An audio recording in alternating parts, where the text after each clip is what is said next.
今日睇咗夜王嗰個導演嘅一篇專訪，即係賀歲片嗰個黃子華講個夜王呢，嗰個導演吳煒倫嘅一篇採訪啊，我覺得好有意思，想分享俾大家。咁啊有3個原因。咁第一個呢，佢成個採訪其實係講緊香港夜總會鼎盛時期嘅一啲情況啦，同埋佢點樣沒落啦，非常之過癮，你可以當個八卦嚟聽下都得。咁啊講到當時呢，其實佢哋做呢一行係唔需要儲錢，啲錢係好似大風刮來一樣嘅。咁第二個原因就係，其實佢成個採訪咧，佢唔係主要講緊呢個夜總會呢樣嘢嘅，佢喺最尾係做咗一個升華，即係佢會提升咗嗰個價值，係講緊一個非常之勵志、非常之正能量嘅咁樣嘅睇法。好適合而家遇到一啲困難或者正在迷惘嘅一啲老友，你去聽一聽，我覺得係會俾到一啲好正面嘅激勵俾到你嘅。咁第3個原因就係因為粵語啦，呢種咁樣嘅粵語採訪咧，其實聽起身係好舒服㗎，真係我覺得係對你耳仔係一種非常之正嘅一種按摩效果咯。咁我哋事不宜遲，分享俾大家。咁嗰啲就真係早一代嘅夜總會，佢哋嗰啲夜總會係好得意嘅，完全同而家你見到嗰啲完全唔同。佢哋係坐台嗰種台係好似麻雀台咁樣嘅台嚟，係飲茶嘅，係食花生食瓜子。咁嗰陣時嘅年代係真係一個有錢啦，或者甚至乎文人先會去嘅地方，夜總會。到咗80年代，尖東開始變成另一個世界。日式夜總會嘅內部嘅情形呢，唔單止係有噴水池啦，間隔方面亦都係寬敞好多嘅，而且仲有酒燈設備。據講呢，有啲夜總會呢投資呢達到1億元港幣咁多，佢哋嘅客路呢就以中上階級為主啦。如果以香港嚟講，尖東啦最鼎盛就係即係80年代中開始啦，有咗中國城啊、大富豪啊、富都啊、新花都幾間。譬如講緊大富豪，以前係4萬幾5萬尺。除咗舞池夠大之外呢，咁喺外邊呢仲有呢喺啲花園式嘅雙座設計添，咁啊令到啲客人呢可以吸收下啲新鮮空氣，仲可以呢喺度呢賞下月或者係曬下月光添。隨時代演變，80年代東洋文化影響香港，夜總會逐漸成為人物、生意甚至係權力嘅舞台。咁直至去到真係80年代，引入所謂叫日式夜總會就唔同晒以前嗰個格局，有媽媽桑咁啊帶住班小姐，通常啲媽媽桑埋到嚟台咧係會少少半跪踎喺個地下，即係半跪啦，唔係叫踎，咁就同客講嘢，即係佢唔會企起身同啲客講嘢嘅。嗰個年代嘅媽咪係叻到不得了，即係佢哋係好識睇人，會知道邊個客人係大約會中意邊一類型嘅小姐，咁佢哋就派台啦，就派小姐落去同佢哋坐。咁當然即係可能開頭嗰啲叫問台啦，咁啊可能坐10至15分鐘度。咁跟住媽咪就會翻入房，咁啊叫翻啲小姐出翻去先咁跟住就問啲客 O 唔 OK。咁其實真係叻嘅媽咪咧，就大部分啲客都話 OK。咁跟住總之大家冇問題，咁跟住佢就會叫翻啲小姐入嚟，咁就正式真係開始坐。想當年，小姐們坐金融界嘅台，一套說話；陪江湖界嘅人，一套規矩。你人哋笑，你又跟住笑，你可能笑錯人，你可能會講錯一句說話，你以為大家喺度鬧緊一個人，你又唔知做乜，突然間加把嘴又加埋把口內鬧，原來你根本係唔鬧得嘅。我諗如果要講當年最鼎盛嘅時候，誇張個消費唔係講緊一張單或者一晚使幾多，而係嗰晚張台凍咗幾大嚿錢喺度，一嚿 cash 就咁樣擺咗喺台面，入嚟飲杯酒就有得拎，跟住仲叫啲 waitress 拎啲舊報紙入嚟，即係類似係啦，即係飲一杯就攞幾多，飲2杯攞幾多，即係你成板飲晒嘅又攞幾多，咁跟住啲小姐咪鬥飲酒。咁跟住飲幾多，佢就拿張舊報紙嘅，求其拿嚿錢就揾個舊報紙包住咁塞過去。嗰陣時啲客隨時咁入去小個便就擺低5嚿水㗎啦，即係呢度好 common 嘅，好平常。聽佢講紅帶小姐真係揸跑車翻工嘅全部。着靚衫、戴名錶、孭名袋，係小姐們生活嘅日常，個個風生水起，係香港經濟騰飛、繁華盛世年代嘅最佳寫照。你可以再諗下，究竟當日嘅媽咪或者小姐係會攞幾多貼士？佢哋嗰個最揾錢嗰個年代，佢哋冇儲錢嘅概念，因為啲錢慢慢咁掟埋嚟，即係你根本係唔需要去儲。所以佢哋都賭得好勁。我聽過最厲害媽咪嚟嘅。佢淨係打牌嘅，佢打牌都輸過千萬，佢係輸到過千萬之後，佢就覺得唔得啦，真係唔可以再咁賭落去。跟住佢用咗幾年時間清晒條數，再喺尖沙咀買幾個單位，真係有個小姐係儲錢想環遊世界。佢係儲喺夜總會做完一段好短嘅時間，跟住佢真係儲咗佢自己一筆錢，跟住佢係真係周遊列國咁嘅，去到邊個地方都影相寄翻嚟俾媽咪睇。咁每次媽咪收到啲相就好開心，因為佢覺得呢個小姐係真係揾到一嚿錢去做自己人生最想做嘅事情。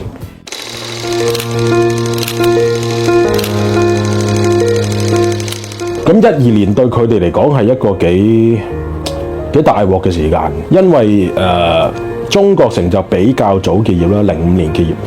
咁跟住其實都開始有啲捱嘅感覺㗎啦，去到12年就真係捱唔到啦，咁就大富豪同新花都結業。如果講緊尖東嗰幾個大夜總會，當其時面對住幾個大難題。第一就係狗仔隊出現，大家都估唔到，因為狗仔隊自從有狗仔隊出現之後呢，佢哋經常喺尖東部嗰班咁嘅達官貴人去完夜總會，梗係唔想俾人影到㗎啦。就係因為有狗仔隊出現，令到嗰班大客全部唔再去嗰啲場。咁嗰條數係好黐線嘅冧得。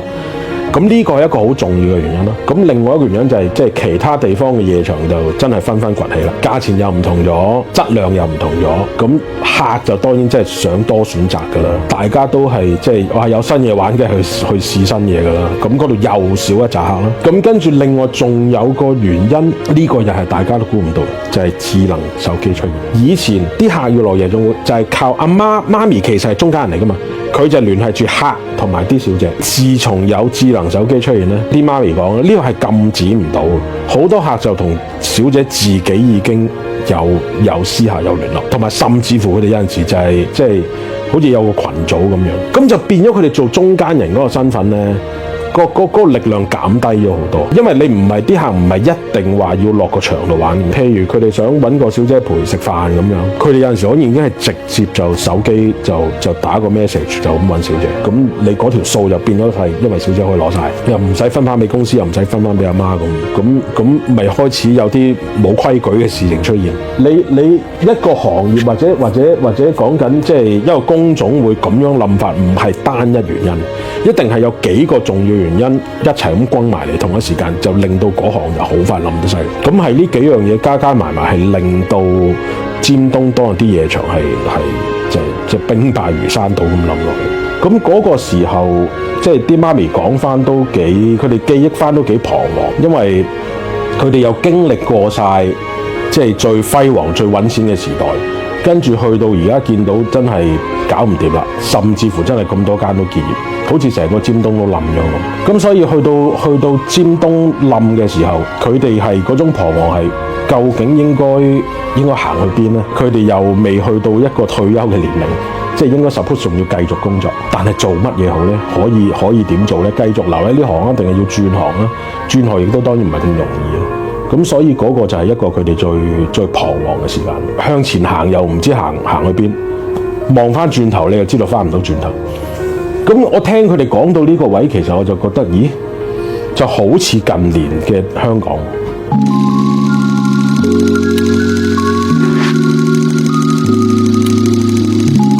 我諗如果講而家嘅香港，我最懷念嘅就係冇落閘嘅鋪頭。即係以前係你譬如行尖沙咀咁，因為我自己本身我自己係住尖沙咀，以前係近乎冇一間鋪係落閘噶嘛。即係就算嗰間鋪唔做，好快就已經有人頂咗，就即刻可能你見好短時間裝修就已經開咗間新鋪。咁你而家唔係，我諗而家10間鋪有8間係落閘嘅。我成日行過尖沙咀，我覺得最懷念嘅係嗰樣嘢。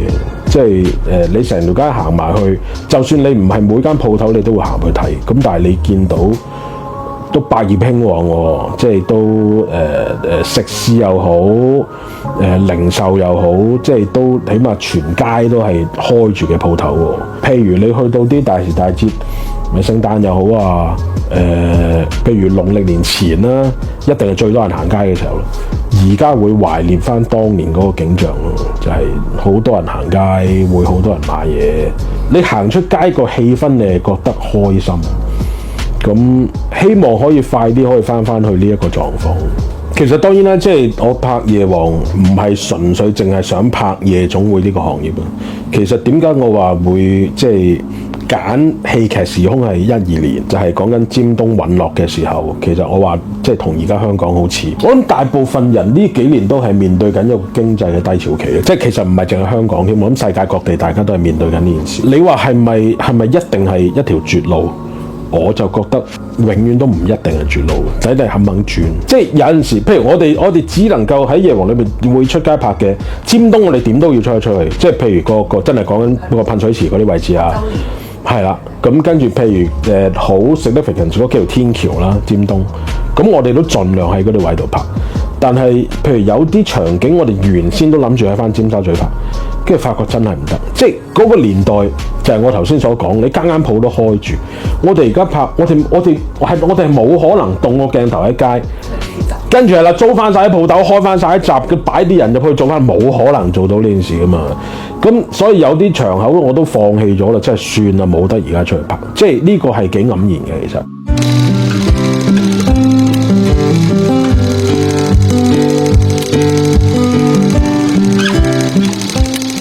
有啲人有啲地方，你見過佢最靚嘅時候，就算今時唔同往日，都唔係話放低就可以放低。喺夜王入面，黃子華飾演歡哥呢個角色，喺面對夜總會結業嘅情況之下，仍然抱住馬照跑，舞照跳嘅心態，迎難而上，唔放棄。導演形容呢個係佢心目中嘅香港精神。如果佢話歡哥望住而家嘅香港，我諗佢點都會拗頭先嘅，即係點搞呢而家？咁但係喺一個咁有鬥心嘅人嘅眼中呢，我覺得點都會諗到或者揾到一啲新嘅出路。就算你未係好知嗰條路行唔行得通，但係我起碼去搏，起碼去試。做生意好多時就係咁咯。你邊有寫包單嘅？冇人知嘅。邊個估得到近年揾得最大嚿錢嘅係兩餸飯人？即係點解呢幾年可以咁蓬勃開到咁樣？其實咪就係某啲好叻嘅人睇到個商機，佢哋見到原來而家個風向嗰邊，佢哋即刻不停咁投資，砰浸落去，佢哋就挖到一大嚿錢翻嚟。香港人我覺得近年最慘嗰樣嘢就係太容易放棄，即就係覺得行咗條絕路咁，但係其實唔一定係。嗰個唔一定係絕路嚟，嗰個可能係一個，我覺得大家當係考驗嚟睇就會舒服好多。即係你過到呢個考驗，你咪可能可以更上一層樓。大家都知道呢個唔係一個可以好快地扭轉到嘅現象，但係希望可以扭得轉，因為我覺得即係唔係淨止香港人啦，頭先講其實全世界都已經疲憊咗幾年。其實我覺得冇乜人係願意喺個低谷度徘徊咁耐。大家都係想有機會就可以行翻上去，希望由馬年開始咧，大家再積極啲有呢個心態。我成日都覺得，當大家都想個市好，佢哋自然會做翻好啲。你做翻好啲，個市其實又會跟住好。咁只不過係早幾年即係大家可能嗰個放棄心態仲係有啲重，希望大家有呢一個轉變。世界艱難，我哋照行。呢個係我覺得最重要嘅一個諗法。